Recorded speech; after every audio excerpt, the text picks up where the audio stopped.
Good afternoon. This is Paul Lennon narrating his memoir, Our Father Maciel, who art in bed, a naive and sentimental Dubliner in the Legion of Christ.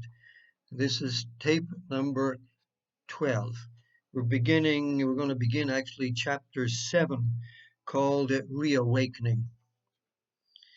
In case you're worried about the spots here, that's just iodine, which I'm using instead of nitrogen because I can't get in touch with my dermatologist to zap my precancerous uh, actinic keratosis on certain parts of my Irish skinned face.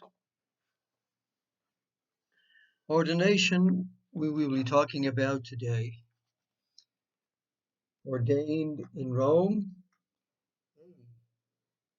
by Cardinal Antoniuti, Ildebrando Antoniuti, flanked by Father Maciel, and then the group of 12 of Maciel's disciples, newly ordained priests, together with him and the cardinal, around the altar of the Basilica of Our Lady of Guadalupe, built by the Legionaries of Christ in Rome, Via Aurelia 675.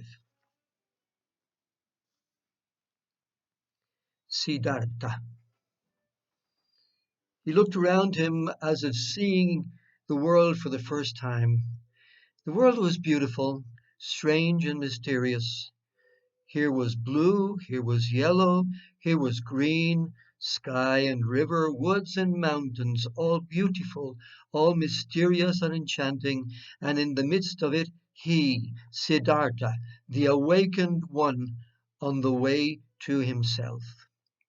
All this yellow and blue river and wood passed for the first time across Siddhartha's eyes. Meaning and reality were not hidden somewhere behind things. They were in them, in all of them. But I, who wished to read the book of the world and the book of my own nature, did presume to despise the letters and the signs. I called the world of appearances illusion. I called my eyes and tongue chance. Now it is over. I have awakened. I have indeed awakened and have only been born today. End of quote. Becoming a priest was an emotionally draining experience. And as I look back at the younger Paul Lennon ordained at the immature age of 26, I feel compassion for that struggling young man. Like Mario Vargas Llosa, stepping into character to address Paul Gauguin's Pacific Odyssey, I will step into third person to face my younger self. Priestly ordination came in a blur of activities, rehearsals of the ceremony and practice of the minutiae of saying Mass in Latin, according to the rubrics of the Roman Missal, culminating with the apotheosis of Nuestro Padre Maciel's 25th anniversary celebrations. Father Maciel, on that occasion, the 26th of November 1969, was celebrating the 25th anniversary of his priestly ordination. He chose to be surrounded by 12 legionaries who were being ordained on that occasion. So you can see the parallelism. He is Jesus Christ surrounded by his 12 apostles on his anniversary day. On November the 26th, as I say, in the Basilica of Our Lady of Guadalupe, Paul Lennon was one of Father Maciel's 12 legionary apostles flanking him around the altar, ordained by Cardinal Antoniuti, surrounded by a host of legionary priests, deacons, seminarians, sweating in his white alb and chasuble under the blazing spotlights filming the historic event. His eyes dazzled and blinking at Father Tarcisio Samaniego's camera flashes. His relatives' visit to Rome, his mother's joy and pride, the shock of seeing his younger sisters all grown up after 8 years' separation, visits to the Basilica, the catacombs. He could now celebrate the Mass and forgive sins, Great privilege and grave responsibility. Indeed, it was a kind of out of body, out of self experience. Finally, after more than 8 years of striving, he was there at the end of Harry Lauder's road, but it didn't feel so good. Another person takes over the narrative for a while. That third person. Surprises after ordination. Always fast moving. Legion. Paul remained in Rome to finish his fourth year of theological studies and received his license in sacred theology. That's STL in strict Latin terminology. Probably means like an MA in scholastic theology, in Catholic theology. But there was no proud cap and gown graduation for a humble and austere legionary. He saw no grades, no diploma. These were handled directly by the superiors.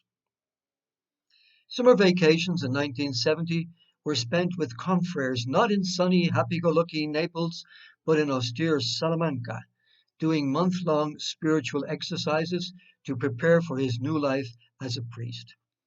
As they drew to a close came a pleasant surprise. He was informed that he had been chosen for a select group that would travel to New Haven, Connecticut, to take an MA in psychology and education at Yale.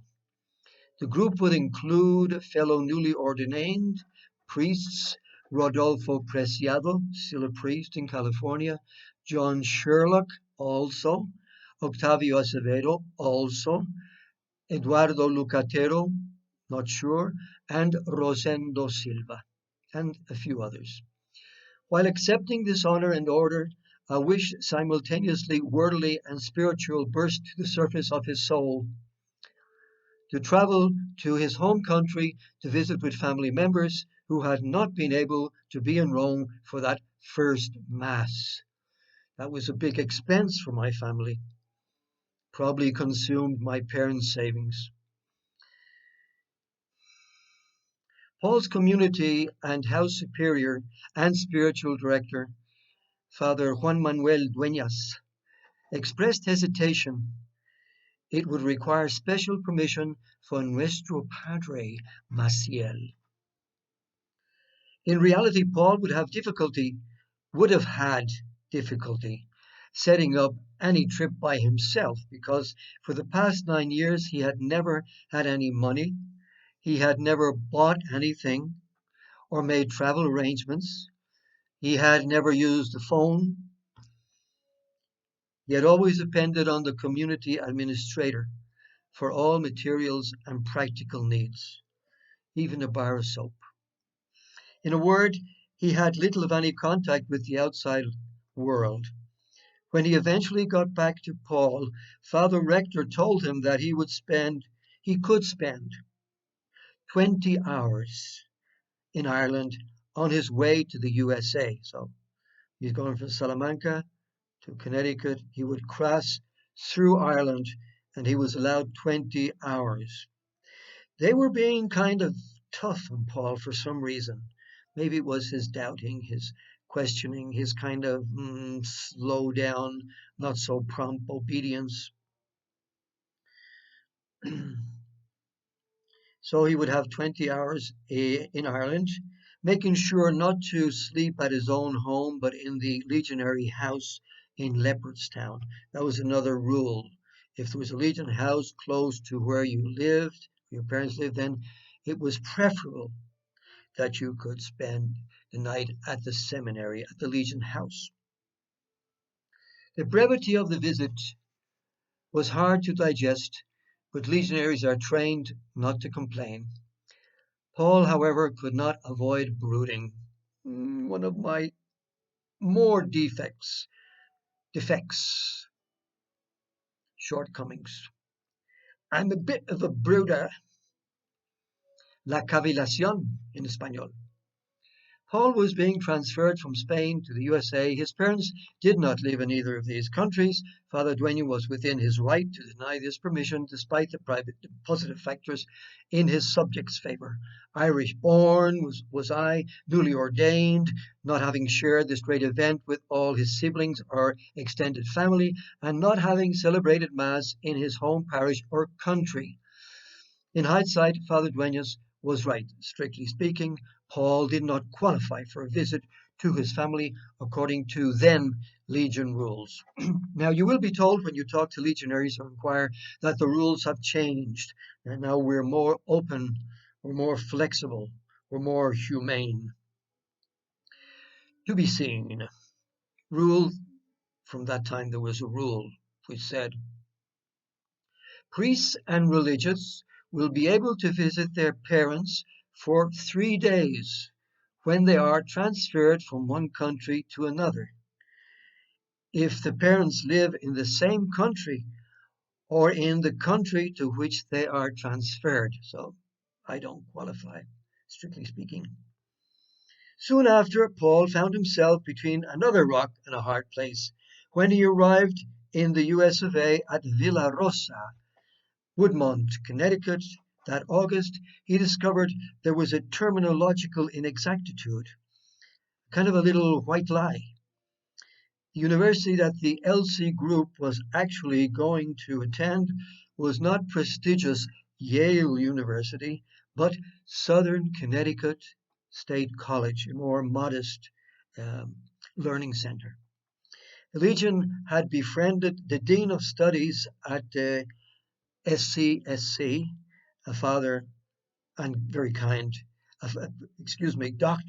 Dr. Thomas Vitelli, and he had made the necessary arrangements for the young priest's admission.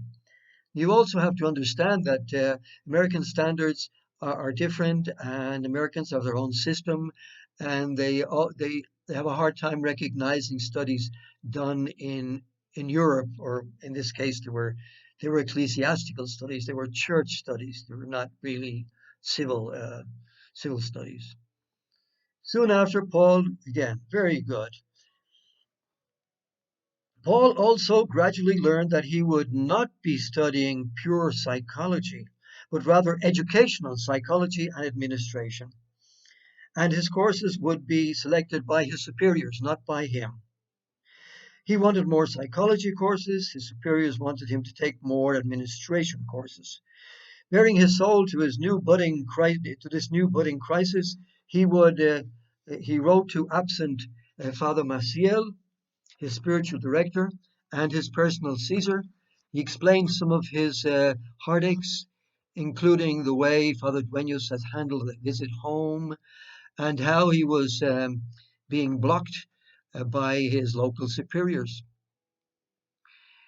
Finally, he felt obliged in conscience, to confess to Father Maciel that those doubts of faith were reoccurring with a vengeance. This had all happened in September 1970. In November, Paul received a letter from Father Maciel saying he was very concerned about the newly ordained priest losing his priesthood and his Catholic faith. See how we kind of accelerated the things here. I have a crisis of faith. I'm struggling with this. Father Maciel responds. He interprets this as you're losing your priesthood and your Catholic faith, and that in order to salvage that at all costs, he must abandon his MA studies immediately, go to the missions, and learn the simple faith of peasants. In Spanish, la fe del carbonero. Nuestro Padre would instruct Monsignor Bernal to prepare a place for Paul in the missions. For now, Paul could await further orders, so you're cast into a kind of a limbo here. Paul felt this was overkill, too much. Efforts to engage his immediate superior's understanding and intercession were futile. And I'm telling this story because many other legionaries will have the same experience, and they can identify with this. And they will say, well, I wasn't crazy. Maybe I was somehow justified having all those bad thoughts, those evil, brooding thoughts, contrary to total submission, docility to the will and to the wishes of your superiors. Father Acevedo was as impassive and uncooperative as the proverbial sphinx. There was nothing he could do until Father Maciel called or spoke, or wrote, excuse me. Now, Paul, meanwhile, was starting to enjoy his studies. He was several months into it, September, October, November, December, they were all rolling along. And he was adjusting to this new life because it was different. He actually was going to college, interfacing with excellent teachers, excellent, and friendly MA students. We were with the adults. We weren't with the young graduate students. We were with the postgraduate students because we were going for the MA.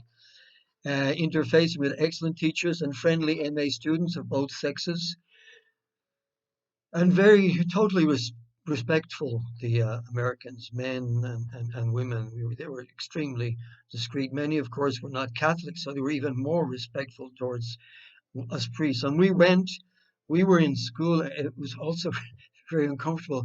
We were in college at the university with our clerical suit, black suit. We stood out, like sore thumbs. They were dressed casually, of course, like Americans do.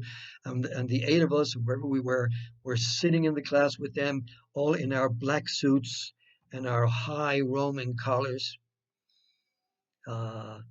half Mexicans, maybe Mexicans and Irish mostly. Not sure if there's any Spanish confreres there. Christmas came and went, by which time the crisis of faith had lost some of its edge, and Paul was actually enjoying the course of studies, interfacing with the teachers, we said. Together with other English-speaking legionaries, he was making a special effort to help his Mexican confreres finish their papers and gain credit. So they were struggling, and we would help them, with their papers and so interpreting for them, translating for them. Perhaps he was also making the great discovery of humanistic psychology, far removed from the philosophical psychology or the pedagogic psychology he had studied in Rome for one semester only. His part soul soaked in this psychology of living and understanding of self and others. Maybe it was here he ran into Abraham Maslow's pyramidal hierarchy of human needs, something totally new to him and unheard on until then, something that made sense, something missing in his legionary worldwide view, and which might have given him some insight into his own predicament. Some of you may be very familiar with this, the pyramid of Abraham Maslow, where he puts down a pyramid of needs, starting from the very basic and going to the more spiritual, shall we say. I think hunger is the first one. I'm going to go into a paragraph here which is about obedience. So I think this tape was going to be a lot about obedience, because without wishing for it explicitly or consciously, I wrote a lot about obedience in this particular part of my memoir. Prompt, blind, happy, and heroic obedience. Having accumulated 24 of the 30 necessary credits towards his MA degree in April next year, 1971, excuse me, that's wrong. 1971, the order came from Father Maciel for Paul to depart to the Quintana Roo missions. So I have to correct my own text here, excuse me. He would not graduate with his companions from Southern Connecticut State College, even though he had been instrumental in their success. Prompt, blind, happy, and heroic legionary obedience was called for. After 9 years in the institution, Paul had learned the legion's real call was to educating and training leaders, concretely among the upper classes, and not really founding or concretely working, staffing the foreign missions, which had been our first hook to join. The drawn out order, the delayed order, which was finally given, had sapped his resistance. Mind and heart were already set on an MA with the prospect of working in one of the Legion's high schools among the elite engaged in the Legion's specific apostolate, their specific work, their specific calling. In a tight spot and not wanting to disobey, he attempted to bargain, in Legion terminology, to clarify. This was allowed with community superiors. Superiors Acevedo and Ramiro Fernandez, to at least allow him to finish his MA in education. So I started begging for an extra May and June, extra 2 months. Despite lacking initiative and self-advocacy in general, Paul attempted to have his superiors delay the transfer for 3 months. He was not savvy enough to know that his credits would remain active for several years. Didn't know that. Or that he could have received his degree by substituting a project making up for the missing credits, even from far away. But I was ignorant of these facts, and nobody said anything. In a kind of information and emotional void, nothing was explained, nor was he encouraged to contact his teachers or make alternative arrangements. No, Nuestro Padre Maciel had spoken, and it had to be prompt, blind, happy, and heroic obedience. Such was the description of Legion obedience in the constitutions Paul had learned. The blind terminology was later changed to motivated to avoid conflict with Vatican II changes, teachings, and to prevent perceptive clergy or bishops from raising red flags. In a typical legionary revision of history, Father Maciel's evolving divine inspiration had a later version of the constitutions circulated for American consumption paradoxically state. They're the opposite, almost the opposite. We make it up as we go along. Forgive my skepticism. Lo inventamos lo que se nos ocurre por el camino. Their obedience, now the new constitution, maybe this is not the latest, because the latest was just, I think, this year, with the latest chapter general in Rome, February and March, I think.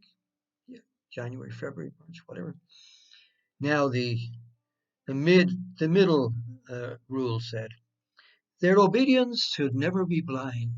It's the opposite. It should be fully conscious and loving, with the same characteristics of the obedience of our Lord Jesus Christ, which he lived and practiced before his heavenly Father, motivated, prompt, joyful, and heroic. But I'm going to be moving here quickly. Get thee to the missions. I'm imitating now whatever it was, Shakespeare and Hamlet. Get thee to a nunnery, he says to Ophelia. Well, he says, get thee to the missions. I didn't know it at that time, but I learned later it was a kind of a punishment. It was a kind of an exile, which Father Maciel was to use for decades. Let me tell you a little bit about Quintana Roo. So look up your maps, please. But you've been to Cancun, so you know something, but you don't know about Quintana Roo in Spanish. Is a state of Mexico on the eastern part of the Yucatan Peninsula. So you can think of the Yucatan Peninsula, which I've lived, which I loved very much. Its people, and of course the Mayan ruins, and of course the whole coast there of Quintana Roo. The whole coast there is the Mayan Riviera. Well, that was developed after my time. It borders the states of Yucatan and Campeche to the north and west, the Caribbean Sea to the east, and the nation of Belize to the south. The capital of Quintana Roo is the city of Chetumal. Quintana Roo also includes the resort city of Cancun, the islands of Cozumel and Isla Mujeres, the towns of Bacalar, Felipe Carrillo Puerto, Playa del Carmen, Puerto Juárez, Acumal, Xcalac, and Puerto Morelos, the ancient Mayan ruins of Chacchoben, Chacambacan, Chemash, Cobá, Sibanche, El Meco, Ixpatán, Kohunlich, Muyil, Oshtanka, Tanka, Tulum, Tupac, Shelha, and Xcaret, and the Sian Khan National Park, bordering on Guatemala, I believe. It was called Ecosphere Reserve. This narrow state, running north to south, covers an area of 50,000 square kilometers, and the 205 census reported a population of 1,135,309. That must have exploded exponentially with the development in Cancun, especially.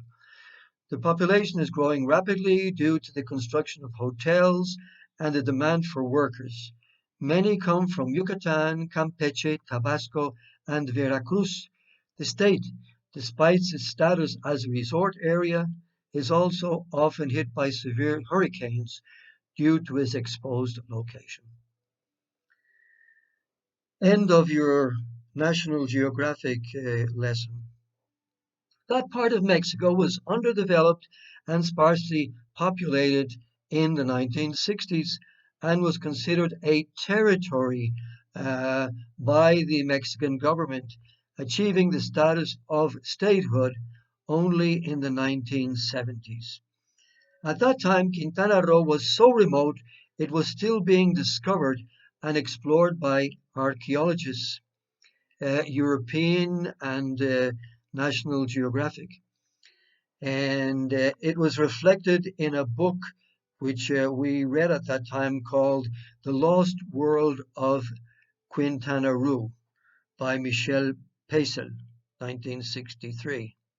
When the Legion took over the mission in 1970, Cancun was a small, sleepy village, not yet connected to the island strip between the sea and the lagoon that would make it rich and famous. So that's enough for today, and let us keep in touch with each other. Let us warmly pray for each other. And I've just learned that today, Wednesday the 8th, I'm here in the evening on Wednesday the 8th. This would be the beginning of the Jewish Passover.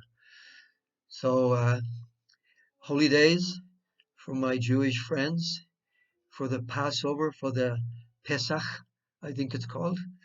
And now we Catholics are, for the Irish, it says Spy Wednesday, remembering how Jesus is going to be betrayed. And so let us stay closely connected. And I send all my best wishes with this tape to anybody who takes the time and has the courage to view it.